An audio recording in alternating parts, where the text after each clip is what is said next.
وأسروا قولكم أو اجهروا به إنه عليم بذات الصدور ألا يعلم من خلق وهو اللطيف الخبير هو الذي جعل لكم الأرض ذلولا فامشوا في مناكبها وكلوا من رزقه وإليه النشور۔ سورہ ملک کی یہ آیات جن پر کئی مہینوں سے بیان چل رہا ہے، وَأَسِرُّوا قَوْلَكُمْ أَوْ اجْهَرُوا بِهِ، فرمایا تم بات چھپ کے کرو یا ظاہر کر کے کرو، إِنَّهُ عَلِيمٌ بِذَاتِ الصُّدُورِ، اللہ سینوں کے بھیدوں کو جانتا ہے۔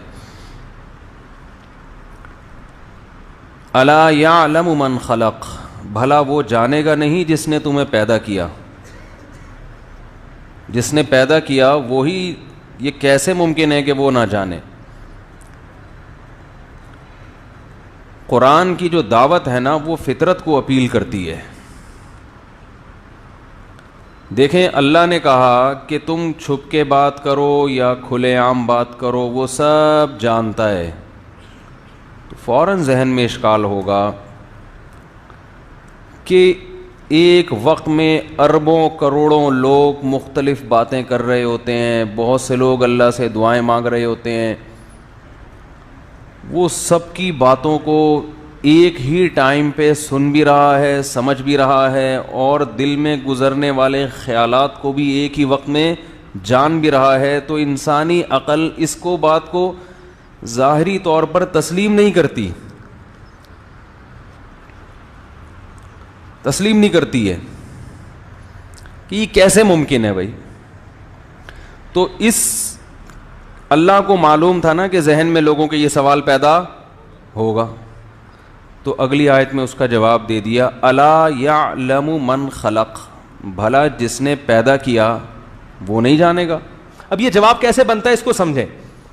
یہ ایسے بنتا ہے کہ دیکھو آپ یہ کہہ رہے ہو کہ اتنے لوگوں کی بات ایک ٹائم پہ سننا، اس کی کوئی لاجک کیا خیال ہے؟ نہیں ہے نا بھئی، ایک ہی دماغ کسی کا بھی ایک ہی ٹائم پہ دو طرف تو متوجہ نہیں ہو سکتا، بہت زیادہ تو دو طرف ہوگا تو تین طرف نہیں ہو سکتا، اور اللہ اربوں کربوں لوگوں کی بات سن رہا ہے۔ تو یہ سمجھ میں آ رہا ہے کہ یار اس کی تو کوئی لاجک بنتی نہیں ہے، تو اللہ نے بتا دیا کہ جس نے تمہیں عدم سے وجود بخشا اس کی بھی کوئی لاجک، بولو بھائی، جس نے پیدا کیا تو یہ لاجک سمجھ میں آتی ہے۔ یہ جو ڈارون نے لمبی لمبی چھوڑی ہے کہ خود سے بن گئے، یہ صرف یہ صرف ایک تھیوری ہے، یہ ریسرچ تھوڑی ہے۔ کس کس چیز کو کہو گے خود بنی ہے؟ انسان کو آپ نے کہہ دیا کہ کروڑوں اربوں سال میں ترقی کرتے کرتے بندر بن گیا، کیلے کے بارے میں یہ کہو گے؟ سیب کے بارے میں بھی یہ کہو گے کہ پہلے کچھ نہیں تھا، کروڑوں سال میں ہوتے ہوتے درخت بنا، درخت سے پھر سیب بنا، سیب کے اندر بیج، پھر ہر بیج میں وہ سافٹ ویئر انسٹال ہو گئے جس سے دوبارہ لاکھوں سیب بن سکتے ہیں؟ کیا ہو گیا؟ کس کس چیز کے بارے میں کہو گے؟ کس کس چیز کے بارے میں فرض کرتے چلے جاؤ گے یہ خود سے؟ ایک چیز خود سے نہیں بن سکتی، یہاں اربوں چیزیں کائنات میں خود سے وجود میں آ گئی۔ انار، انظروا الی ثمرہ، انار کی ایک شاخ زمین میں گاڑی جاتی ہے، کھاد گوبر پانی سے وہ درخت اگتا ہے، پھر اس میں بہترین انار، اور کیسے اس میں خوبصورت جڑے ہوئے دانے ہوتے ہیں، اور اس میں کیسا بہترین رس ہوتا ہے، گوبر پانی اور مٹی کے ملاپ سے کیسا خوبصورت رنگ کا اللہ نے پھل بنایا۔ قرآن کہہ رہے انظروا الی ثمرہ اذا اثمر، ذرا اس انار کے پھل کی طرف اور اس کے پھل دینے کے اسٹائل کو تو دیکھو، یہ خود سے وجود میں نہیں آ سکتا۔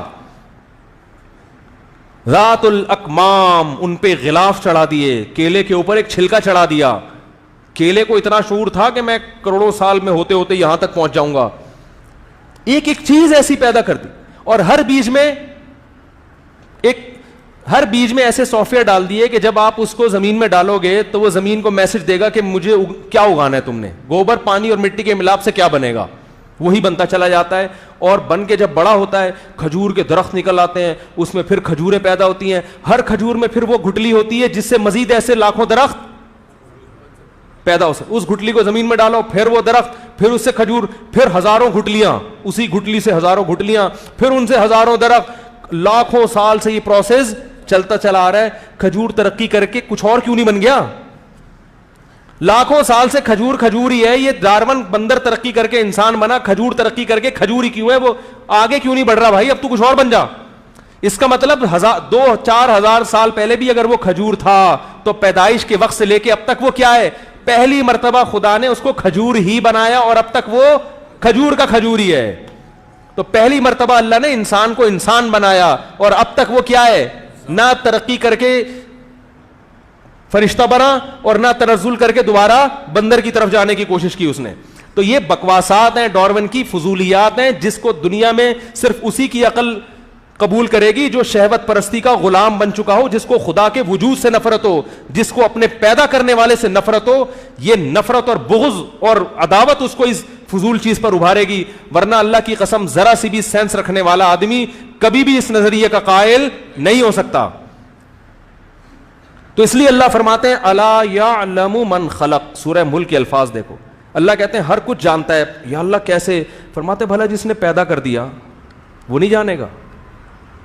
کیونکہ پیدا کرنا زیادہ مشکل کام ہے, اس کی کوئی لاجک نہیں تھی, بنا دیا اس نے, آدم کو بنایا, ان کو سلا کے ان کی پسلی سے عورت کو پیدا کر کے. عورت کا بنانا بھی عجیب, آدم کا بنانا بھی عجیب, اور دونوں کے ملاپ سے پوری دنیا میں انسانوں کو بھر دیا. کیا عجیب سسٹم ہے, کیا عجیب نظام ہے. تو اللہ فرماتے ہیں اس کی جیسے کوئی لاجک نہیں ہے. تو پتہ یہ چلا کہ وہ کچھ کرنے میں لاجک کا محتاج نہیں ہے. لہذا تم چونکہ ان مادی کانوں سے سنتے ہو, اس کان کی صلاحیت محدود ہے, اس مادی دماغ سے سوچتے ہو, اس دماغ میں سگنل کو کیچ کرنے کی صلاحیت محدود ہے.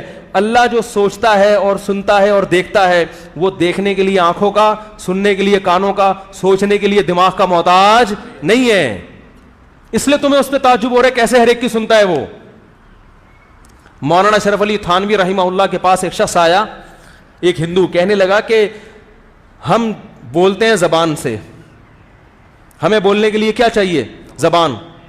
تو آپ کہتے ہیں اللہ کی آنکھ ناک زبان نہیں ہے, جسم نہیں ہے اس کا, تو اللہ بولتا ہے جو کلام کیا قرآن کی شکل میں وہ کس عضو سے کیا ہے؟ تو انہوں نے فرمایا کہ اچھا ہم تو زبان سے بولتے ہیں, زبان کس آلے کو استعمال کرتی ہے بولنے کے لیے؟ اس نے کہا زبان تو خود بولتی ہے. تو انہوں نے کہا اللہ بھی کیا ہے؟ اللہ کی ذات بولتی ہے, اللہ کی ذات بولتی ہے. تو اللہ کی ذات سنتی ہے, اللہ کی ذات دیکھتی ہے, اللہ کی ذات بولتی ہے, وہ سبب کا محتاج نہیں ہے. لہذا اس کے لیے کسی چیز کو فرض کرنے کے لیے لاجک تلاش کرنا یہ پرلے درجے کی حماقت اور بیوقوف. ہم بنے ہوئے ہیں, اس نے ہمیں کسی سبب کے تحت بنایا ہے. مٹی اور گارے میں کوئی اس نے ایسے کوئی کرشمے دکھائے ہیں جس سے چیزیں وجود میں آئیں, اور پھر عورت کو پیدا کیا, پھر ملاپ سے بچے پیدا کر دیے, پھر مرد اور عورت پیدا ہوتے چلے جا رہے ہیں, پھیلتے چلے جا رہے ہیں, یہاں تک کہ فیملی پلاننگ والے پریشان ہیں. یہ ہو کیا رہا ہے؟ اللہ کہہ رہے ہیں ان کو پریشان ہونے دو, پھیلنے کی فکر مت کرو. کیونکہ جیسے تمہارے پھیلنے کی ایک بڑا قدرت کا ایک بڑا نظام ہے جو سمجھ سے بالا تر ہے, ایسے ہی اتنے پھیلے ہوئے کی جو خوراکیں ہیں نا, ان کا بھی ایک نظام ہے جو ان کی سمجھ سے بالا تر ہے. سب کو خربوزے بھی کھلاؤں گا, انار بھی کھلاؤں گا, پیدا ہونے کا غم مت کرو. یہ کیلکولیٹر لے کے بیٹھے رہیں گے, اتنے ہو گئے تو کھائیں گے کہاں سے؟ یہ پاگل ہیں. سمجھ میں آ گئی یہ کیا ہے؟ پاگل.